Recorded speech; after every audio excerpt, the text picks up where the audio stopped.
खुदा की मोहब्बत, क्योंकि खुदा ने दुनिया से ऐसी मोहब्बत रखी कि उसने अपना इकलौता बेटा बख्श दिया, ताकि जो कोई उस पर ईमान लाए हलाक ना हो बल्कि हमेशा की ज़िंदगी पाए।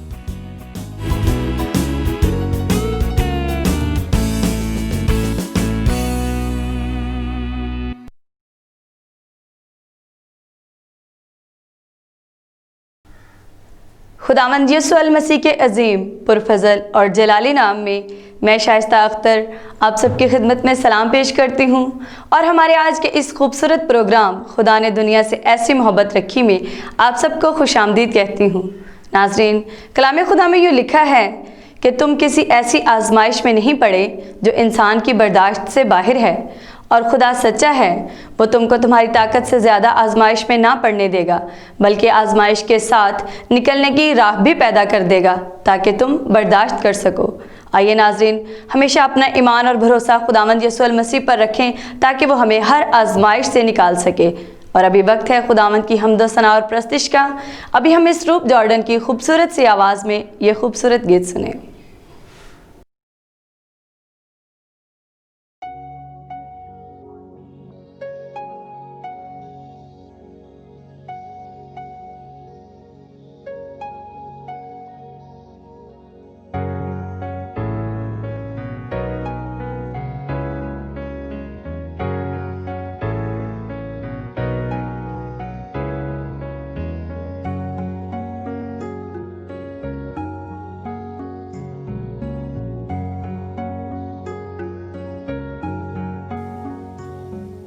यीशु तेरा नाम है कितना सुंदर, यीशु तेरा नाम है कितना पावन, यीशु तेरा नाम है कितना सुंदर, यीशु तेरा नाम है कितना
जी नाज़रीन, कैसा लगा आपको ये गीत? मेरा ईमान है कि खुदा के इस प्रस्तिश के वसीला से आपने ज़रूर बरकत पाई है।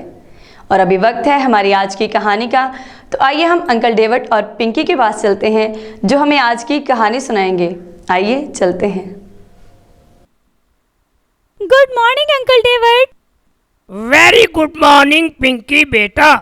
और नाजरीन, पिंकी और अंकल डेविड की तरफ से भी आपकी खिदमत में आदाब कबूल हो। और हमारी आज की कहानी यूसुफ पोतीफार के घर में खुश आमदीद। अंकल, पिछले हफ्ता आपने बताया था कि यूसुफ को पोतीफार ने गुलाम की हैसियत से खरीद लिया था, तो प्लीज बताएं कि पोतीफार ने यूसुफ के साथ कैसा सलूक किया?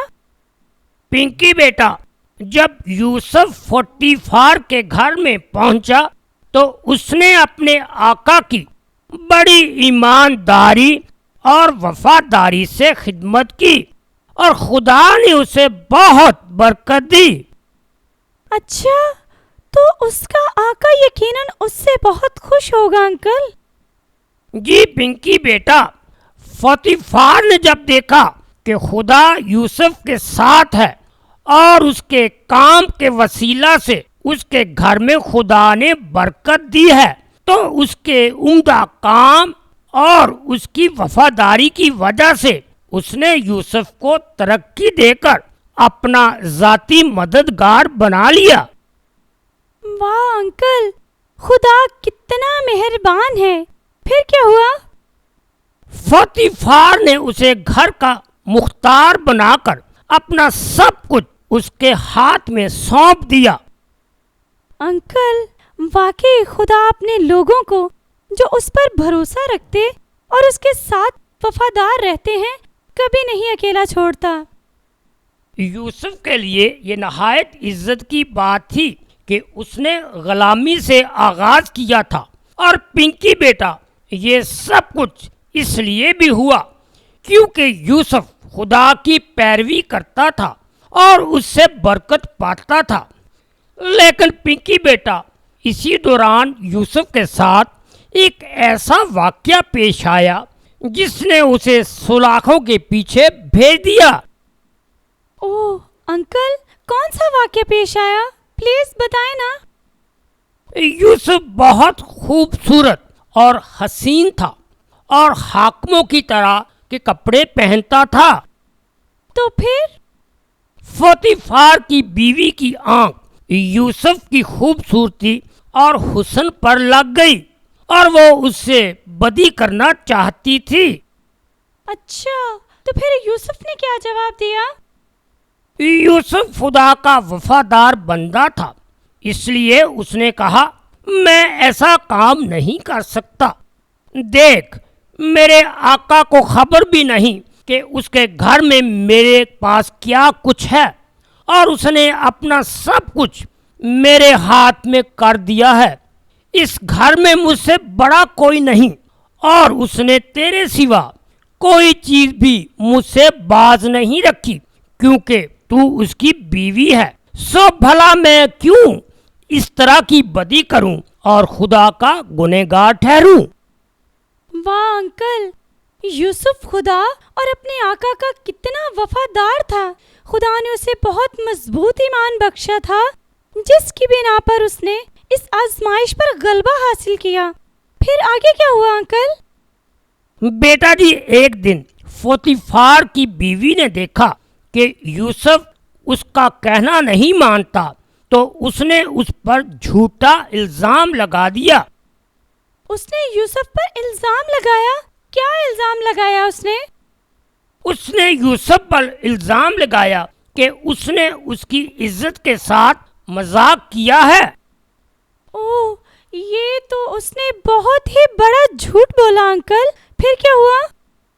पोतीफार का गजब यूसुफ पर भड़का और उसने उसे कैद खाना में डलवा दिया। ये तो बहुत ही बुरा किया उसकी बीवी ने, है ना अंकल? जी बेटा, लेकिन खुदा यूसुफ के साथ था और खुदा ने कैद खाना में भी यूसुफ को संभाले रखा और उसे बरकत दी। पोतीफार ने उसे उसकी मेहनत और अच्छे चाल चलन की वजह से उसे तमाम कैदियों का निगरान बना दिया।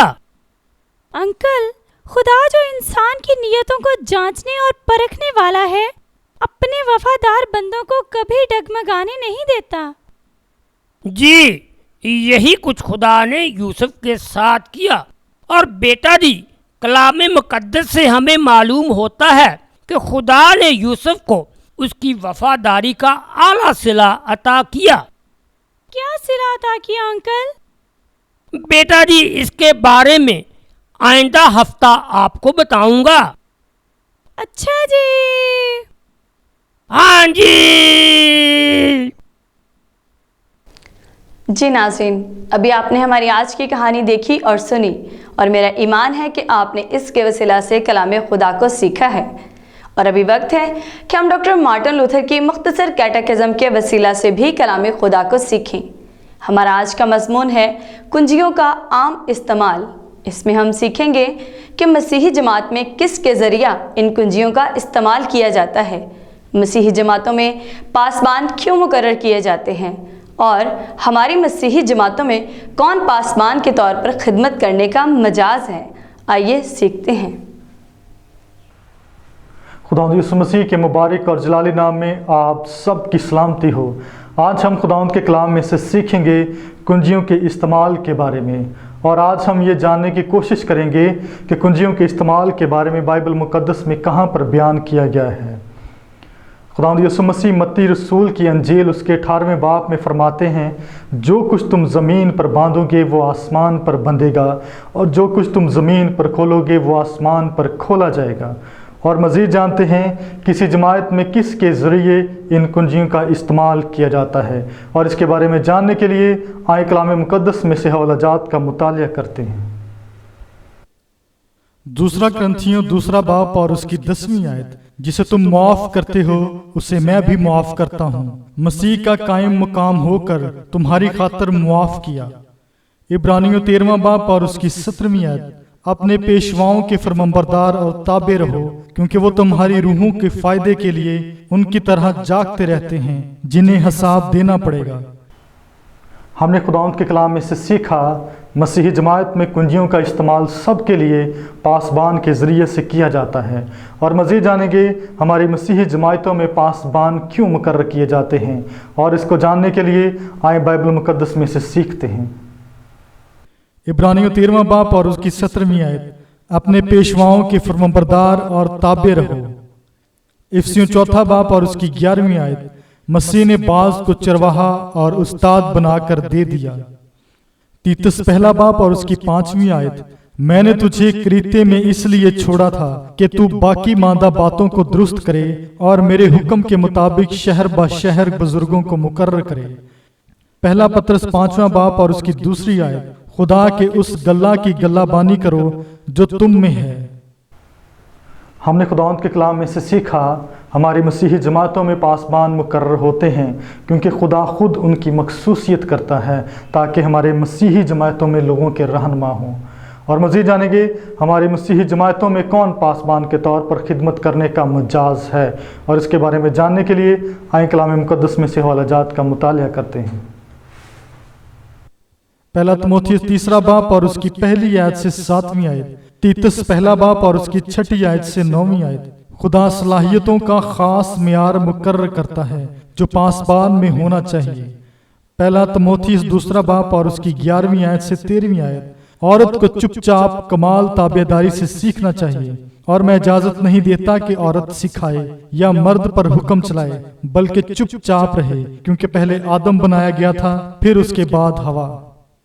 1 कुरिन्थियों 14वां बाब और उसकी 33वीं व 34वीं व 37वीं आयत, जैसा मुकद्दसों की सब कलीसियाओं में है, औरतें कलीसिया के मजमा में खामोश रहें, क्योंकि उन्हें बोलने का हुक्म नहीं बल्कि ताबिया रहें, जैसा तुरैत में भी लिखा है, जो बातें मैं तुम्हें लिखता हूँ वो खुदावंद का हुक्म है।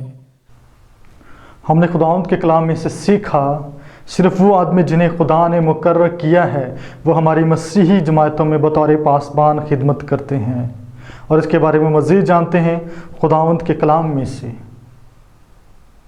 अमाल 20वां बाब और उसकी 28वीं आयत। बस अपनी और उस सारे गल्ला की खबरदारी करो जिसका रूह कुदुस ने तुम्हें निगाहबान ठहराया। अमाल 14वां बाब और उसकी 23वीं आयत। पौलुस और बरनबास ने हर एक कलीसिया में उनके लिए बुजुर्गों को मुकर्रर किया। हमने आज के कलाम में से सीखा, सिर्फ वही आदमी जिनकी मसीही जमातों में रूह कुदुस ने चुनने में रहनुमाई की हो बतौर पासबान इन कलीसियाओं में खिदमत कर सकते हैं। हमने खुदावंद के कलाम में से पढ़ा, सुना और सीखा। मेरी दुआ है इस कलाम के वसीला से खुदावंद आप सबको बरकत दे। आमीन।